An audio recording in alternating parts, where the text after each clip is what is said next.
Qual é o seu conhecimento da história da linha do Tua? Ora, muito bem. A linha do Tua aparece, como todas as linhas férreas em Portugal, foi implementada durante a Revolução Industrial. É uma linha afluente a par da linha do Corgo, do Tâmega e da linha do Sabor da linha do Douro. Sabe quem é que inaugurou? Portanto, isso ainda é do tempo da monarquia. Todo o projeto foi implementado pelo rei Dom Luís I. Essa linha teve tanta importância que o próprio rei veio à inauguração da linha e por cá ainda passou por cá uns tempos. Portanto, foi em 1887, salvo erro. E porquê é que foi criada a linha do Tua? Como eu tinha dito anteriormente, portanto, era o transporte da época, vem na sequência da Revolução Industrial, da máquina a vapor. A linha do Tua, tal como as outras linhas férreas, servia para escoar portanto, os produtos agrícolas. No caso da linha do Tua, os produtos agrícolas e alguns minerais, porque nós aqui em Trás-os-Montes é uma região de algum minério, nomeadamente a linha do Tua escoava o estanho. Por exemplo, a linha do Corgo escoava o minério das minas de Jales, que servia à população, portanto, de Vila Real, Vila Pouca, de Pedras Salgadas, de Vidago e até Chaves, e foi muito importante à época porque, portanto, não havia rodoviárias, não havia estradas, não é? Ou melhor, as estradas que havia, os percursos eram acidentados. Uma deslocação num caminhão à época demoraria se calhar uma semana para chegar ao Porto, de Bragança ao Porto, ou até de Mirandela ao Porto. E através do comboio era tudo mais fácil. Portanto, apesar da morosidade do comboio, admitamos que o comboio na Mirandela ao Tua demoraria 2 horas e do Tua ao Porto demoraria aí umas 6, 7, se calhar 8 horas na altura do tempo a vapor. Portanto, o escoamento dos produtos fazia-se num instantinho. Baseado no seu conhecimento, explica a importância do comboio e da linha para a população.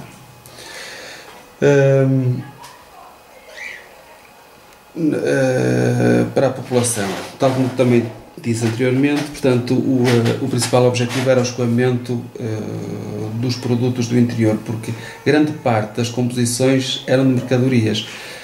E ao mesmo tempo o transporte das pessoas para se poderem deslocar para os grandes centros urbanos, neste caso Bragança, Mirandela, Macedo de Cavaleiros e para o Porto, não é? Régua e Vila Real, que eram as principais cidades que serviam, onde as pessoas podiam comercializar os seus produtos.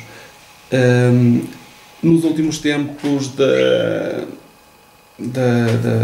da linha, é evidente que o número de pessoas que circulavam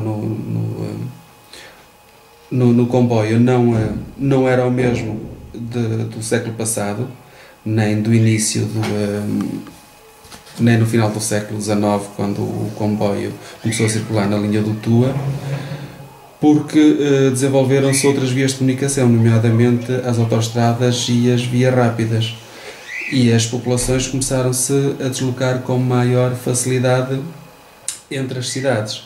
Admitamos que o comboio, portanto, nas últimas 2 décadas, deveriam circular uma média de 30, se calhar 40 pessoas por dia, não é? Isto ao ano é muito pouco. E no século passado circulava uma média de 30 a 40 mil pessoas por ano, o que é uma discrepância muito grande. Recorda-se de alguma pessoa que trabalhava no comboio ou na linha férrea? Sim, temos um senhor cá na aldeia, que é o Sr. Fernando dos Anjos, que foi maquinista durante muitos anos na linha do Tua. Lembra-se dos percursos que o comboio fazia? Sim, a linha na sua totalidade de Tua a Bragança tinha no total 134 km, salvo erro. Portanto, iniciava-se no Tua, servia ali algumas aldeias aqui do nosso concelho, nomeadamente o Castanheiro, Tralhariz e a Brunheda. Portanto, para mim esse é o percurso mais bonito, é uma garganta escavada, toda ela escavada, uma garganta rochosa, toda ela escavada pelo rio. E depois de Brunheda até Mirandela, portanto, toda a paisagem começa a ficar mais plana, começamos a entrar no Planalto de Mirandela e, portanto, a paisagem muda drasticamente, toda ela mais plana, a vegetação é totalmente diferente, enquanto que a vegetação nessa garganta que eu vos falei há bocado, toda ela as espécies predominantes são o sobreiro, o pinheiro, o carrasco e o carvalho. Para cima já vemos a oliveira, algumas vinhas, aliás bastantes vinhas e terras de cereal.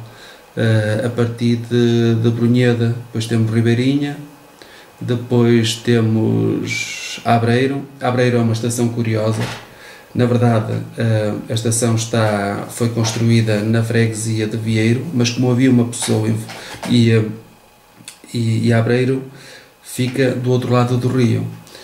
Então, mas como havia uma pessoa influente de Abreiro, na altura, junto de quem governava à época,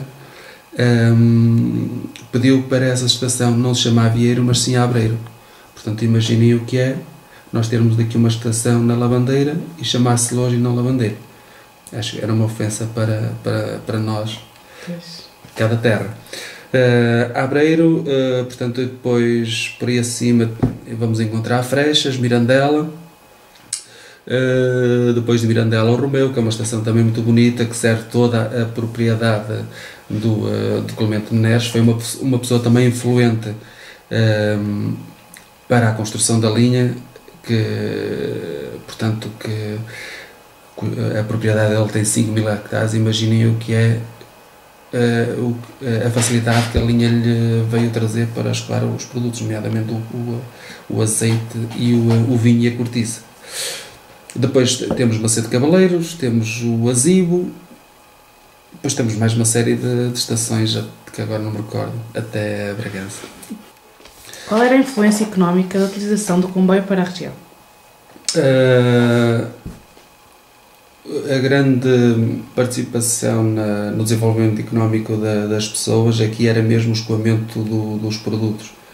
Portanto, nós somos uma região rica na produção do vinho, do azeite, mais para cima, Bragança, Mirandela e Macedo Cavaleiros, é uma zona de bastante cereal, e todos esses produtos eram escoados através do comboio, dado que à época não existiam rodovias que permitissem a circulação de automóveis e de caminhões para o escoamento desses mesmos produtos.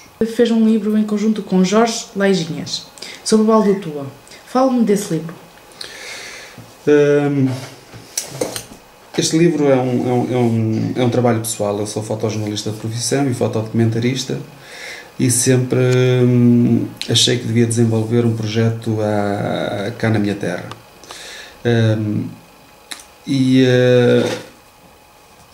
Só que ainda não tinha arranjado o tema, e eu, como sou um apaixonado pelos comboios, e nomeadamente pela linha do Tua, um dia em conversa com um amigo, nós, ele é escritor, o Jorge Lajinhas, em conversa com ele, temos que fazer alguma coisa lá por cima, temos que fazer um trabalho em conjunto, e eu, porque é que a gente não faz um levantamento fotográfico e tu fazes os textos sobre a linha de Tua. E ele, olha, boa ideia. Então, o segundo encontro que a gente teve, o próximo encontro que a gente teve depois dessa conversa foi logo na linha do Tuve. Portanto, começamos logo a caminhar pela linha fora, eu a fotografar e ele a escrever. É evidente que cada um de nós tinha uma postura diferente relativamente à linha do Tua e ao destino que a linha ia ter. Quando nós começamos o nosso projeto do Pasco Tolho, o comboio encontrava-se neste estado. E esta fotografia é o reflexo da nossa sociedade no interior de Portugal. Portanto, as aldeias vazias, não é? O nosso país, o interior do nosso país, deserto, e uma população envelhecida, triste e sem apoio.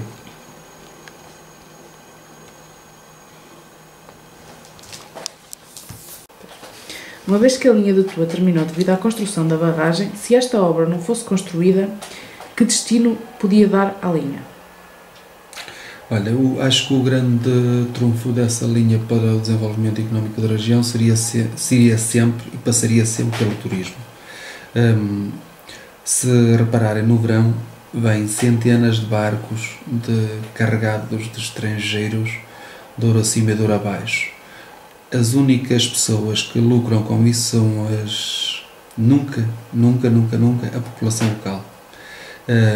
Mas sim, portanto, os donos das empresas das embarcações. Ao longo do percurso que essas embarcações fazem, criaram restaurantes e alguma hotelaria para albergar parte desses turistas. E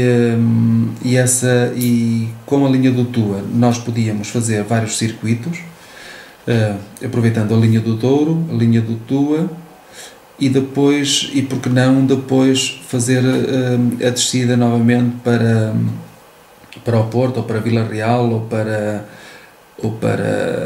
ou até Bragança, de autocarro, e aí aproveitar a capacidade hoteleira local, quer para albergar essas pessoas e quer também para movimentar um bocado a economia local, porque nós podemos, se vocês repararem no Porto, desde que as companhias low cost começaram a viajar para lá, o turismo no Porto desenvolveu-se assim, aumentou, eu diria que 300 ou 400% nos últimos 5 anos. E aqui poderia acontecer a mesma coisa. Desde o momento que houvesse um planeamento turístico para a região, eu acho que as pessoas vinham aqui mais vezes, os locais fixavam-se mais na nossa região, se calhar até investiam e se calhar até desenvolviam projetos próprios para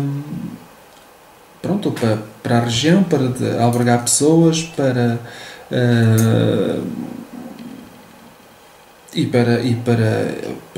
arranjar um trabalho próprio para as pessoas da nossa terra. Obrigada, Sr. Leonel Castro, por ter participado nesta entrevista, de qual é patrocinado pelo projeto Mesmo Tuas Escolas. Obrigada. Muito bem, obrigado eu. Obrigado eu também por participar neste projeto e espero que este projeto ajude a divulgar também o nosso trabalho, que acho que será uma mais-valia para esta causa da linha do Tua e do Vale do Tua. Obrigada.